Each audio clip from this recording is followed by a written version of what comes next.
Remedies for breach of contract. Breach मतलब होता है तोड़ना। अगर आप कॉन्ट्रैक्ट को तोड़ते हैं, कोई पार्टी अगर कॉन्ट्रैक्ट को तोड़ता है, ब्रेक करता है, तो उसके लिए क्या क्या रेमेडी है।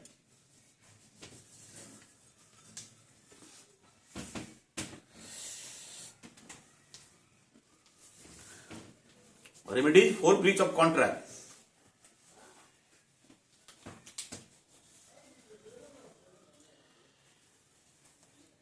देखिए, कुछ कुछ मैं यहां पर पॉइंट बताते हैं, इसको फिर हम लोग इसको एक एक करके एलोबरेट करेंगे क्या क्या आपके पास रेमेडी है अगर कोई ब्रीच को कॉन्ट्रैक्ट करता है। फिर देखते हैं सेक्शन में कहां कहां क्या क्या है। सबसे पहला है आपका suit for damages. Suit for damages, suit for damages.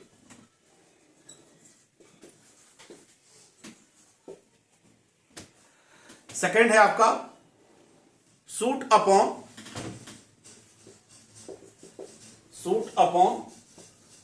Quantum merit. QUANTUM, QUANTUM, quantum merit, MERUIT।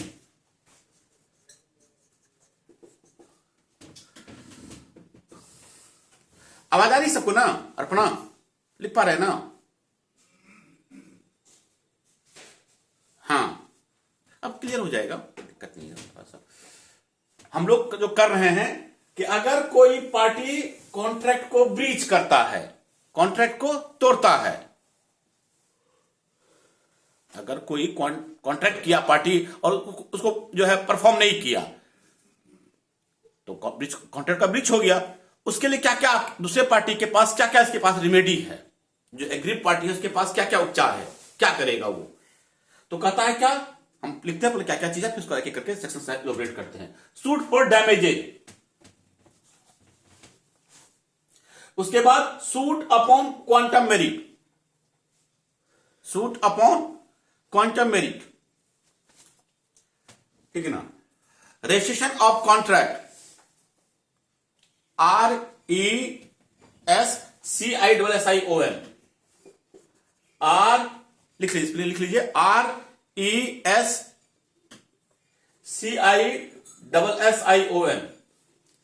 Restriction बोलते हैं इसको हम लोग, restriction of contract. RESCISSION, restriction of contract. उसके बाद next suit for specific performance. Suit for specific performance, suit for specific performance, suit for specific performance. And next suit for injunction, suit for injunction,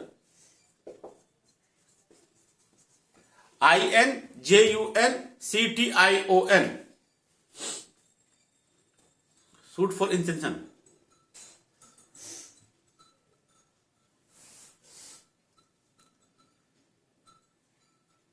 ठीक है, इतना तरह का आप जो है आपके पास रेमेडी है, इतने तरह का आपके पास रेमेडी है। अगर कोई पार्टी कॉन्ट्रैक्ट को ब्रीच करता है तो आपके पास है, आप डैमेजेस के लिए सूट कर सकते हैं। डैमेज का मतलब कंपनसेशन होता है। उसके बाद क्वांटम मेरिट पर जा सकते हैं आप, कॉन्ट्रैक्ट को रेस्ट्रिक्शन क्या कर सकते हैं, ये हम लोग डिस्कस किए भी हैं। Suit for specific performance, specific performance के लिए उसको परफॉर्मेंस के लिए बोल सकते हैं उसको, या फिर इंजंक्शन मिलेगा आपको, suit for injunction. Okay, clear? लिख ली सारे लोग? Neetu, good, good good good. चलिए हम लोग अब एक एक करके इसको हम लोग एलोबरेट करते हैं। हम लोग पहले देखते हैं सूट फॉर डैमेजेस, देखते हैं सूट फॉर डैमेजेस।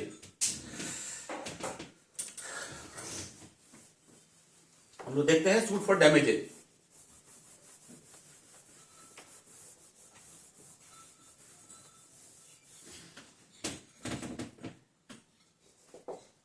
डैमेज का मतलब होता है नुकसान, ठीक है। डैमेज का मतलब जानते हैं, नुकसान होता है।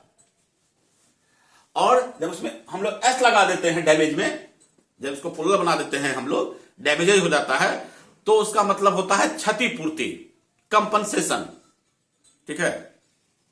ओके, डैमेज का मतलब होता है नुकसान और डैमेजेस का मतलब होता है क्षतिपूर्ति।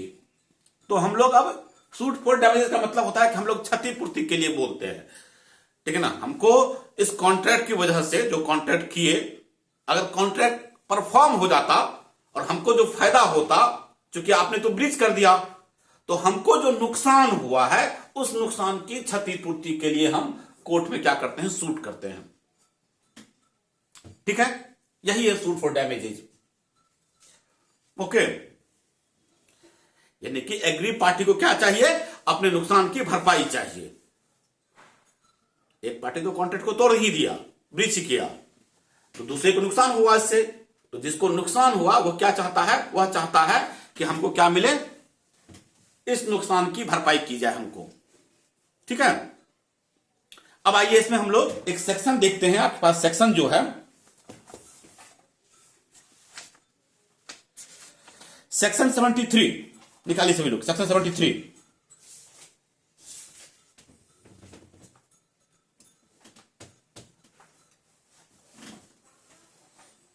और इसमें एक चीज ध्यान रखिएगा, बर्डन ऑफ प्रूफ जो होगा वह एग्री पार्टी के ऊपर होगा, क्योंकि हमको क्या चाहिए, हमको कंपनसेशन चाहिए।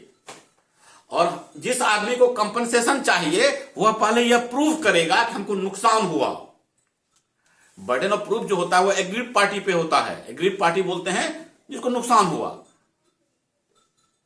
तो जिसको नुकसान हुआ वह अगर डैमेजेस के लिए सूट फाइल करेगा तो पहले उसको यह प्रूव करना पड़ेगा कि हमको नुकसान हुआ, तब तो आपको भरपाई की जाएगी ना, तब तो क्षतिपूर्ति की जाएगी।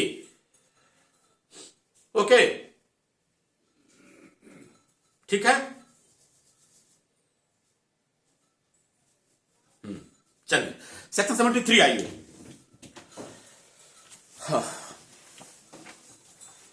Section 73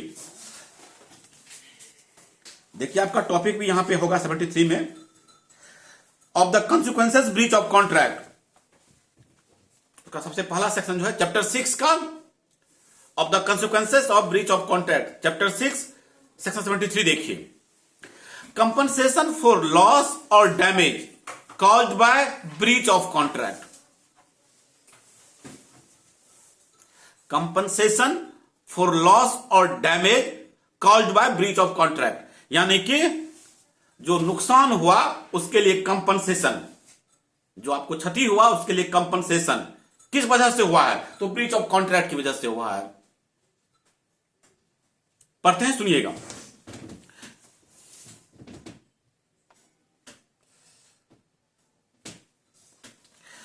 When a contract has been broken, the party who suffers by such breach is entitled to receive from the party who has broken the contract compensation for any loss or damage caused to him thereby, which naturally arose in the usual course of things from such breach, or which the parties knew when they made the contract to be likely to result from the breach of it।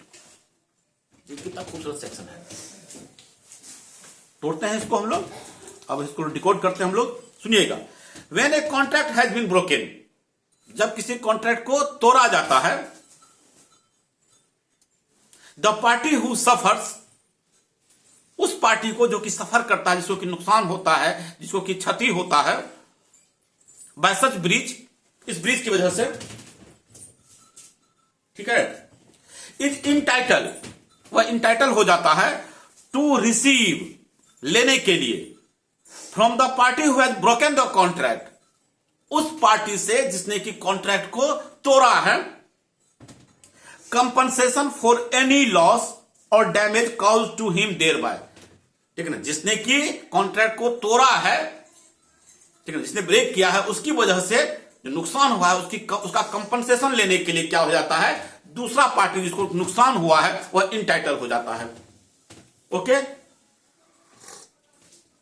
ठीक है।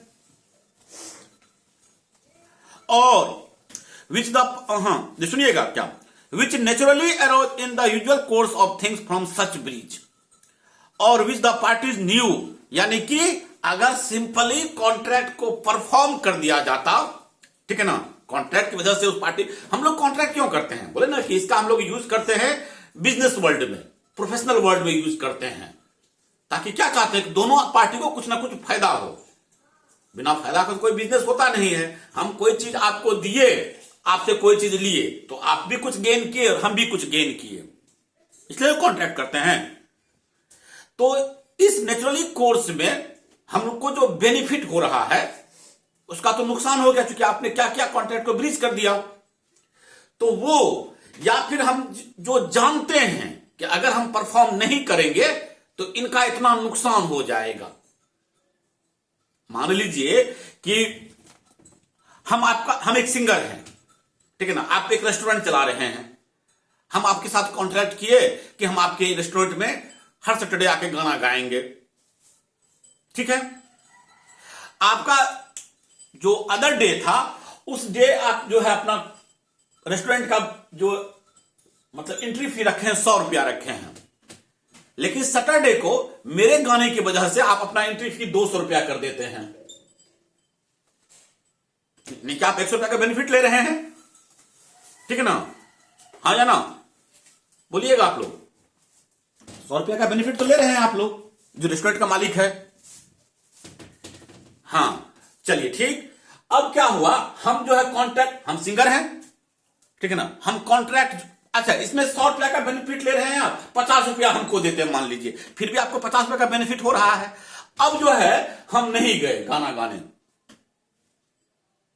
हम contract breach किए, हम Saturday को हमको जाना था आपके रेस्टोरेंट में परफॉर्म करने के लिए, हम नहीं गए गाना गाने के लिए। आप जिससे 200 रुपया लिए हैं उसको तो 100 रुपया लौटाना पड़ेगा आपको। 100 रुपया एक्स्ट्रा लिए थे गाना गाने के नाम पे, जो एक सिंगर आएगा, सिंगर बुला रहे हैं, आज का टिकट 200 रुपया रहेगा, ठीक है ना। या एक तो ये सिचुएशन, दूसरा सिचुएशन कि कुछ लोग गाना सुनने के लिए ही आए, उसको आपके रेस्टोरेंट से कोई इंटरेस्ट नहीं था, वो 200 रुपया क्यों दिया था, सिर्फ जाएंगे, अच्छा जब रेस्टोरेंट जा ही रहे हैं तो खाना भी खा लेंगे और गाना भी सुनेंगे, तो वो तो आपसे 200 रुपया ले लेगा, आपसे नहीं ले लेगा, वो तो सिर्फ मेरा गाना सुनने के लिए आ रहा था 200 रुपया खर्च करके। तो ये जो नुकसान हुआ रेस्टोरेंट के ऑनर को, तो अब उसका कंपनसेशन वो करेगा कि नहीं करेगा,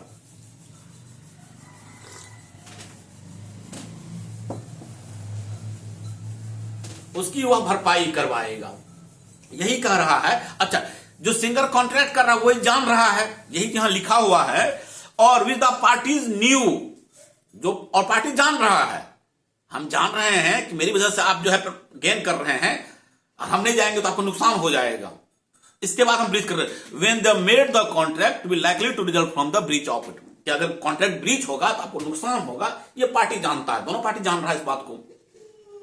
तो दूसरा पार्टी क्या होगा, इनटाइटल हो जाएगा अपने डैमेज के लिए, अपने नुकसान के लिए। वो उसको क्या चाहिए, उसकी भरपाई चाहिए, डैमेजेज चाहिए, उसको डैमेज के लिए डैमेजेज चाहिए, कंपनसेशन चाहिए।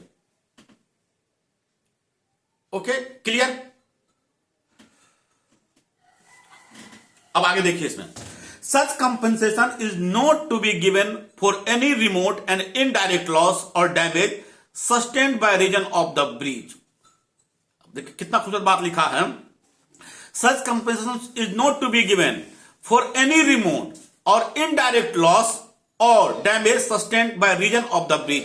अच्छा, एक चीज और यहां पे कह रहा है कि अगर नुकसान, ठीक है ना, बहुत रिमोट है, रिमोट का मतलब होता है दूर है, कॉन्ट्रैक्ट ब्रीच हुआ, उससे डायरेक्ट कोई नुकसान नहीं है अगर, ठीक है ना, आप इनडायरेक्टली कोई नुकसान दिखा रहे हैं तो फिर कंपनसेशन नहीं मिलेगा। वही कभी काइंड्स ऑफ डैमेज जो पढ़ेंगे ना, कहां कहां उसमें क्या क्या चीजें हैं, वहां भी देखेंगे हम लोग कि ऐसा नहीं कि मान लीजिए कि हम गाना गाने आते, ठीक है ना, और आप गाना गाने की वजह से क्या हुआ कि आपको रेस्टोरेंट जो है उस दिन 100 रुपया का नुकसान हो गया, आप मेंटल प्रेशर में आ गए, टेंशन में आ गए, ठीक है ना, आपका बीपी बढ़ गया, आप हॉस्पिटल में एडमिट हो गए, आप हॉस्पिटल का खर्चा हमसे लीजिएगा, ये नहीं होगा। समझ रहे हैं? ये इनडायरेक्ट कॉन्सिक्वेंस है। नेहा, अर्पणा, पूजा, अर्जू, नीतू, वंदना, मौसमी, कॉन्ट्रैक्ट के ब्रीच होने से जो डायरेक्ट कॉन्सिक्वेंसेस है, ठीक है ना, कि हम इस कॉन्ट्रैक्ट को तोड़े और इससे सीधा ये आपको नुकसान हो रहा है, तो ही कंपनसेशन की बात आप करेंगे। अदरवाइज अगर इनडायरेक्ट कॉन्सिक्वेंसेस है, रिमोट कॉन्सिक्वेंसेस है, दूर है, तो फिर आप इसमें नहीं आएंगे। ठीक है ना। हम आप लोग को एक बार टॉर्ट में भी पढ़ाए थे इस चीज को, ठीक है ना, वहां भी हम लोग जो है वहां भी हम लोग कंपनसेशन की बात कर रहे थे। तो जो कंपनसेशन, वहां एक चीज था बड़ा कि जो कंपनसेशन आप कॉन्ट्रैक्ट में कवर नहीं कर सकते वो टॉर्ट में कवर करेंगे। याद है आप लोगों को?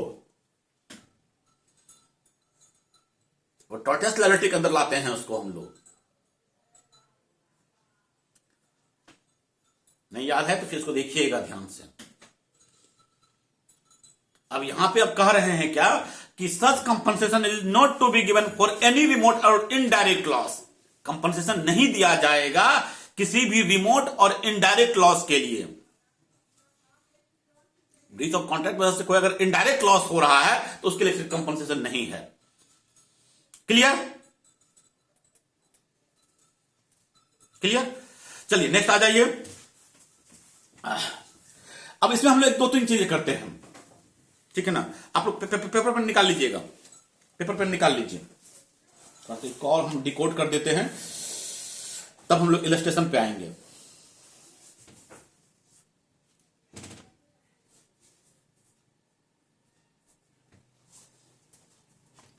एक केस देख लीजिए आप लोग पहले इसमें, हेडले वर्सेस, बहुत लीडिंग केस है।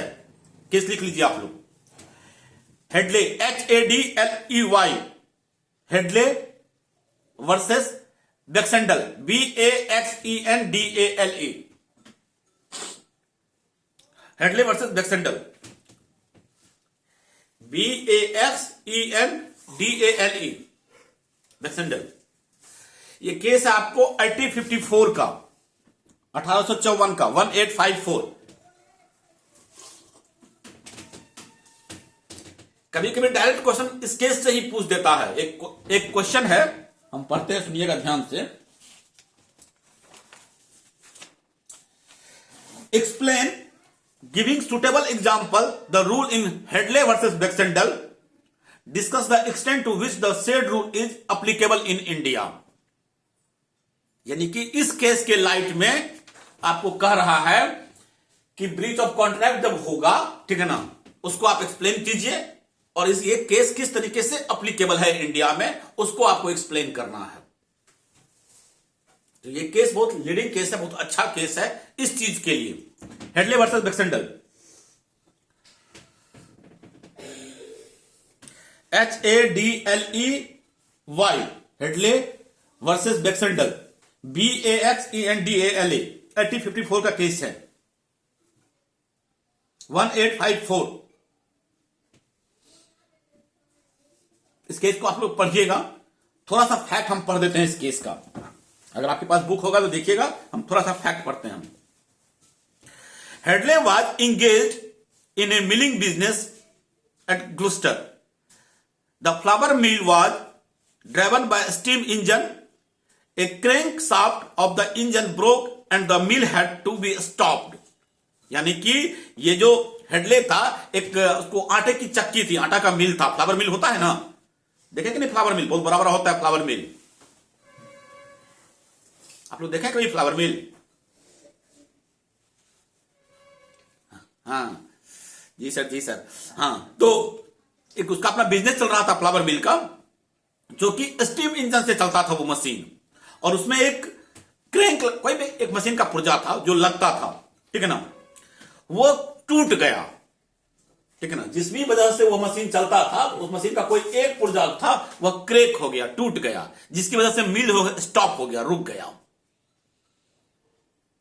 ठीक है।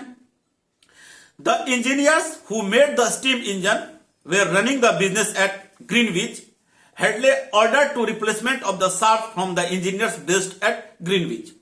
यानी कि उसने क्या कहा, उसने जो कल पुर्जा बनाता था, जो मशीन का जो जानकार था उस पुर्जे का, उसको रिप्लेस करने के लिए कहा, ऑर्डर लगा दिया कि मेरा यह सामान आप रिप्लेस कर दीजिए, आपने जो आकर लगाया है मेरे स्टीम इंजन में वह खराब निकल गया है, इसको आप रिप्लेस कर दीजिए।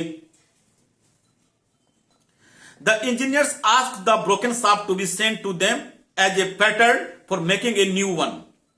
ठीक है ना, this is thus it become necessary to send the shaft to them.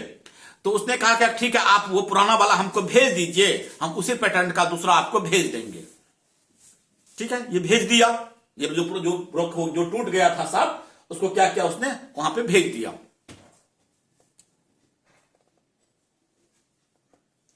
Hadlee sent the shaft to Pickford and company. ठीक है ना, एक वहां पे कंपनी थी जो ये बनाती थी, ये जो सामान बनाती थी। Pickford and company was represented by Baxendale, और वो कंपनी को कौन रिप्रेजेंट कर रहा था, बेक्सेंडल कर रहा था, इसलिए नाम पड़ा है हेडली वर्सेस बेक्सेंडल। हेडले का क्या था, आटा मिल का चक्की था। ओके, और वो शाफ्ट टूट गया, उसने इंजीनियर को कहा कि हमको आके रिप्लेस कीजिए। इंजीनियर कहा कि आप जो है इसको भेज दीजिए, जो बनाता है इसको वहां भेज दीजिए, वो उसी का दूसरा भेज देगा तो हम आके लगा देंगे। इसने क्या किया, वो जो कंपनी बनाती थी, ठीक है ना, उसका कंपनी का नाम था पिकार्ड एंड कंपनी था, जिसका कि जो भी रहा हो रिप्रेजेंटेड बाय बेक्सेंडल द्वारा चलाया जाता था वो। The carriers promised to deliver the shaft at Greenwich next day and collected 2 pounds of doing the task. और उसने वहां पे कहा कि हम आपको कल ये माल भेज रहे हैं। वो कंपनी का जो भी था, आदमी था, जो भी था, बेक्सेंडल था, जो भी था, अच्छा, उसने कहा कि हम जो है कल भेज देंगे और हम इतना पैसा लेंगे। ठीक, कोई बात नहीं, हो गया, ये तय हो गया। The shaft was sent by the carriers by canal rather than by rail. And due to this negligence of the common carriers, there were delay to 5 days. अब ये क्या किया, कंपनी क्या किया, उसको रेल से नहीं भेजकर किसी और तरीके से भेजा, कोई और कुरियर से भेजा, एक अच्छा बाय कैनल, पानी के रास्ते। ठीक है ना, रेल से नहीं भेजकर वह पानी के रास्ते से भेजा। पहले तो वही साधन था, जाने का रेल था या फिर नाव था, स्टीम था, जो भी था। 5 दिन डिले हो गया माल पहुंचने में। ओके, माल पहुंचने में 5 दिन डिले हो गया। As a result the new shaft was delivered late to Hadley, जिसकी वजह से क्या हुआ, लेट से पहुंचा हेडले को। Baxendale was never told that the Hadley would loss profits it delivery engineers and Greenwich was delayed during the interval. The mill remained idle and Hadley lost the profits which he would otherwise have made, estimating the loss of profit $300। Hadley sought to recover the same from the firm of common carry। ये fact है, ठीक है ना। 5 दिन late से पहुंचा, 5 दिन तक जो है मिल बंद रहा। ध्यान सुनिएगा, अब ये चला गया कोर्ट में सूट फॉर डैमेजेस के लिए। ठीक है, सूट फॉर डैमेजेस में चला गया कि आप हमको डैमेज दीजिए। जब उसको एस्टिमेट किया गया तो वहां के मुद्रा के हिसाब से, ठीक है, वहां के जो यूरो हो, जो भी मुद्रा है, $300 का लगाया या 300 यूरो का लगाया, जो भी है, कि इतना का नुकसान हुआ, इतना नुकसान हम की भरपाई कर दीजिए हमको। इस चीज के लिए सूट किया गया।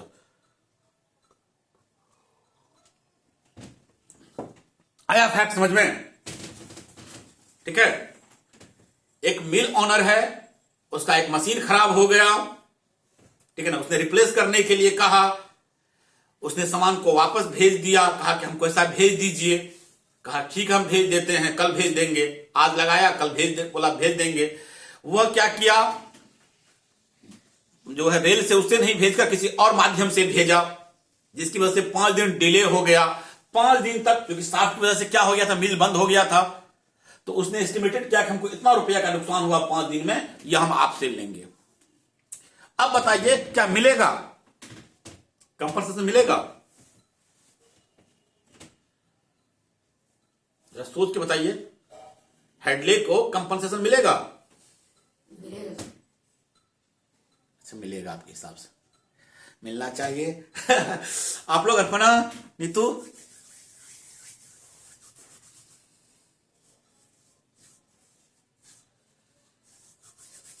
नहीं लॉस तो डायरेक्ट है,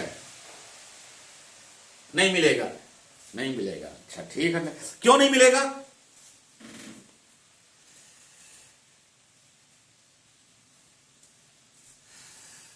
पांच दिन में, ठीक,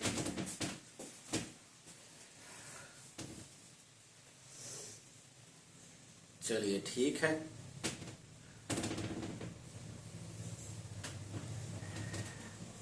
अच्छा ठीक, हाँ अब सुनिए, अब इसका जजमेंट पढ़ देते हैं। आप लोग की राय ठीक है, हम पढ़ते हैं।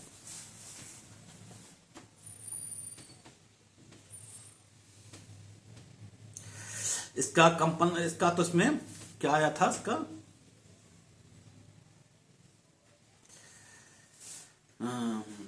होल्डिंग दैट, ठीक है, the loss of profits here cannot be reasonable by considered such a consequence of the breach of contract as could have been fairly and reasonably contemplated by both the parties when they made the contract. Others be laid on the following rule. क्या rule बनाया बताते हैं, सुनिए, बड़ा अच्छा है, as it is पढ़ देते हैं judgement. Where two parties have made a contract which one of them has broken, the damages which the other party ought to receive in respect of such breach of contract should be such as may fairly or reasonably be considered either as arising naturally, according to the usual course of things from such breach of contract itself, or such as may be reasonable in supposed to have been the contemplation of both the parties of the time they made the contract as the probable result of breach of it. अब देखिए इसमें एक चीज क्या है, सबसे पहले जब कॉन्ट्रैक्ट किया जाता है तो यहां पे दो चीजें लिखी गई हैं। सबसे पहले इसमें एक चीज क्या है कि आपको यह पता होना चाहिए, ठीक है ना, कि हमारे इस वजह से आपको नुकसान हो सकता है। अब दो तीन चीज आपको समझ लीजिए इस चीज को, जैसे आप सेक्शन में लिखा हुआ भी है कि अगर उसने कहा साफ्ट हमको आप भेज दीजिए, वहां पे ये चीजें नहीं था लिखा हुआ, ठीक है ना, जनरली कि साफ्ट की वजह से आपका मील बंद है। यहां पे एक वर्ड है, हम पढ़ते हैं सेक्शन को, जहां अभी जस्ट का जिक्र भी किए थे, और which the parties knew when they made the contract. Rahul है लिखा हुआ, बोलिएगा जरा।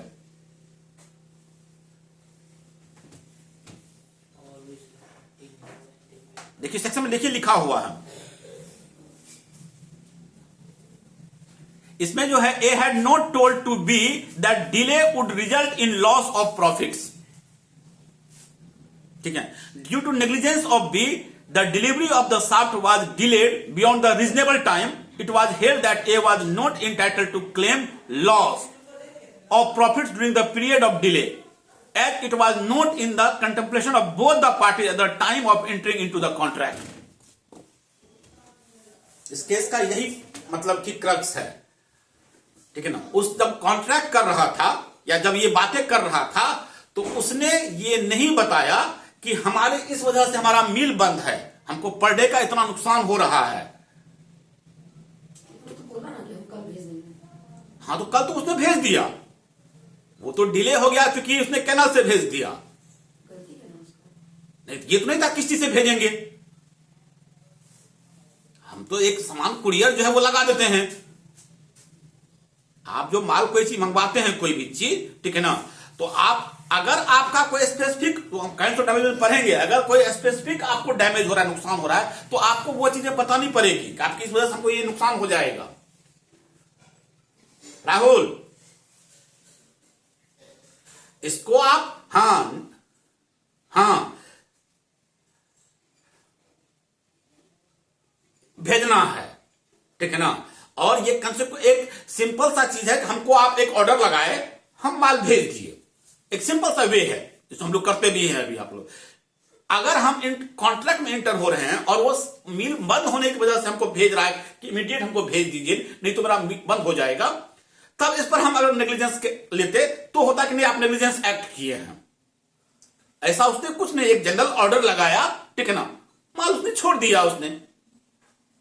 अब वो एक डिले हो गया या किसी और कारण से डिले हो गया, इसके लिए बैक्सेंडल जो था, बी जो था, उस पर कोई कंपनसेटरी चार्ज वो नहीं बन रहा था। बात समझ रहे हैं? हाँ, यही इसका है भी। तो अभी जब काइंड ऑफ डैमेज पढ़ेंगे ना, उसमें सारा बहुत कुछ और क्लियर हो जाएगा आपको। ठीक है, बहुत तरह का डैमेज होता है, कौन सा डैमेज कहां पे अप्लीकेबल होगा वो हम लोग देखेंगे। इस केस को और आप लोग अच्छे से पढ़िएगा। ठीक है, हेडलेबर से बैक्सेंडल का बहुत अच्छा केस है। एक ये केस पढ़िएगा आप लोग। हाँ। एक केस है जमाल वर्सेस, केस लिख लीजिए, तो केस लिखेंगे फिर हम लोग डिस्कस करेंगे। हम लोग Jamal versus Moola Dawood and company, MOOLA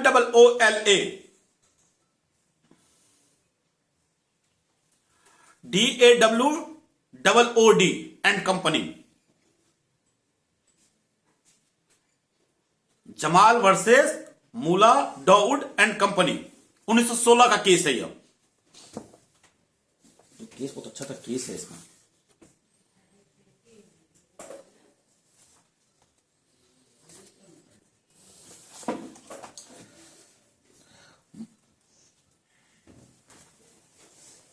डाउड, DAWOOD, Dawood, Dawood होता है शायद इसका, DAWOOD, दाऊद एंड कंपनी, 1916 का केस है, 1916 का केस है।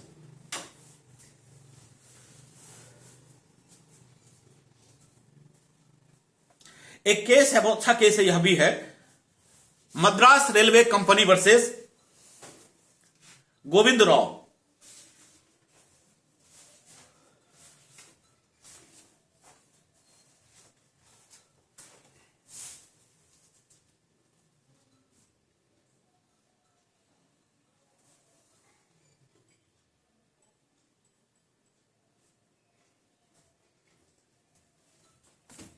ठीक है, Madras railway company versus Govind Rao, 1898 का केस है, 1898 का केस है।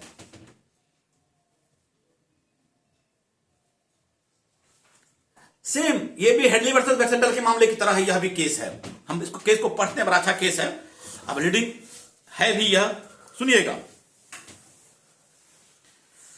The plaintiff delivered a sewing machine and some cloth to be defendant railway company. Swing machine मतलब जिसपे कपड़ा बनता है, जिस पर सिलाई मशीन जो होती है, इसको बोलते हैं हम लोग। ठीक है ना। एक रेलवे कंपनी के साथ उसने कॉन्ट्रैक्ट किया कि आप हमको जो है डिफेंडेंट रेलवे कंपनी, यानी कि जो रेलवे कंपनी, उसको कहा कि आप हमको यह मशीन हमको इस प्लेस पर भिजवा दीजिए। ध्यान सुनिएगा फैक्ट को। They were to be sent to a place where the plaintiff expected to carry on his business with a special profit owing to a festival। अच्छा, मान लीजिए ऐसे सिचुएशन ऐसे समझिए कि एक जगह कोई बहुत बड़ा फेस्टिवल होने वाला था, ठीक है ना। उस फेस्टिवल के लिए ये जो आदमी था यहां कुछ कपड़ा बनाकर बेचने वाला था, जो हम कपड़ा बस बनाएंगे इस फेस्टिवल के लिए और यहां पे बेचेंगे।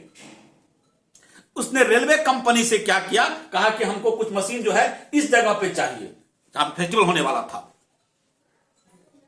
ठीक है, फैक्ट समझ में आ रहा है।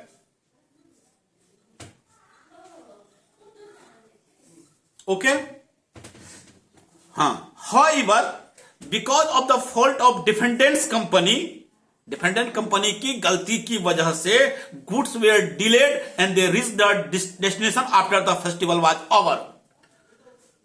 डिफेंडेंट कंपनी की वजह से, ठीक है ना, क्या हुआ कि माल जहां पहुंचना था वहां पहुंचा तो, लेकिन तब पहुंचा जब फेस्टिवल जो है खत्म हो गया था। यहां भी वही सीन हुआ, फेस्टिवल खत्म हो गया तब मशीन पहुंचा। प्लेंटिफ क्या किया, क्लेम किया, ठीक है ना, लॉस ऑफ प्रॉफिट के लिए, हमको प्रॉफिट होने वाला था, नहीं हुआ, नुकसान हुआ, हमको कंपनसेट कीजिए। The court held that damages for loss of profits were too remote. देखिए, कहा कि ये जो है कि आपका जो नुकसान है वह इतना रिमोट है, दूर है, डायरेक्ट कंसिक्वेंस नहीं है। ये क्यों नहीं है the fact of the special purpose that is festival was not in the knowledge of the defendants company. आप इस वजह से मंगाना चाह रहे थे, एक स्पेशल फेस्टिवल होने वाला है, ठीक है ना, यह दूसरे कंपनी के नॉलेज में नहीं था। अभी लॉ हम लोग पढ़ रहे हैं, जनरल रूल पढ़ रहे हैं इंग्लैंड का, ध्यान रखिएगा, ब्रीच ऑफ कॉन्ट्रैक्ट में वो भी केस इंग्लैंड का था, ठीक है ना, यह भी केस इंग्लैंड, ये तो मद्रास का केस होगा मेरे ख्याल से, हाँ मद्रास का केस है, ये मद्रास का केस है। ये जो इंग्लैंड का जो रूल सेटअप किया हुआ था वही इसमें भी अप्लाई हुआ है। हेडली वर्सेस जैक्सनडेल का जो रूल था यही इसमें अप्लाई किया गया है कि आपका जो मतलब डैमेज था वो रिमोट था, दूर था, डायरेक्ट कंसिक्वेंस में ऐसा नहीं हुआ, क्योंकि कहता कि जो आपका स्पेशल पर्पज था वह मेंशन नहीं किया हुआ था। बात समझ रहे हैं? हाँ या ना? नहीं, टाइम कहां मेंशन है, कहां लिखा, कहां फैक्ट में कहां लिखा है टाइम चाहिए? वो तो डेस्टिनेशन बताया कि हमको इस जगह पे चाहिए इतना मशीन। हाँ, लेट से पहुंचा ये है, लेट से पहुंचा ये है, लेकिन हम सूट फॉर डैमेजेस में पढ़ रहे हैं कि कंपनसेटरी नेचर का होगा, ठीक है ना, तो उसमें कह रहा है, अभी बोले ना कि काइंड्स ऑफ डैमेज जब पढ़ेंगे ना तब उसमें और क्लियर होगा आपको। बस इतना फैक्ट इसमें समझिए कि ये जो सेक्शन हमारा कह रहा है कि पार्टीज जो जानना चाहिए, जो आप कॉन्ट्रैक्ट कर रहे हैं कि आपके अगर आप ब्रीच करेंगे तो हमको इतना नुकसान हो जाएगा इस वजह से, ठीक है ना, तो ये पार्टीज को जानकारी होनी चाहिए। यही इस केस में भी कह रहा है कि जो festival was not in the knowledge of the defendants company. आप डिफेंडेंट कंपनी को मेंशन नहीं किया कि फेस्टिवल वजह से मंगा रहे हैं, ठीक है ना राहुल, बस इतनी सी फैक्ट है। वो जो हमारा सेक्शन कह रहा है, ठीक है ना, हम सेक्शन पे जा रहे हैं। हाँ, अभी बोले ना काइंड्स ऑफ डैमेजेस पढ़ेंगे, बहुत सारा केस पढ़ेंगे, तब इसको इंडिया में क्या पोजीशन है वो सभी देखेंगे सारा चीज, ठीक है ना। अगर आप इंडिया का केस देखना चाहते हैं तो एक अच्छा सा केस है, देखिएगा,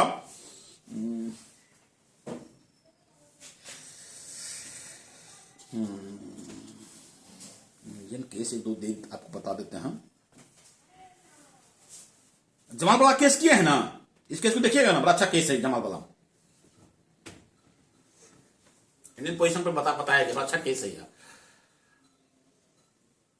तो आप ये दो तीन केसेस को अच्छे से पढ़ के रखिएगा, हम लोग इसको है ना कल आगे डिस्कस करेंगे, काइंड्स ऑफ डैमेजेस कल करेंगे, ओके ठीक है।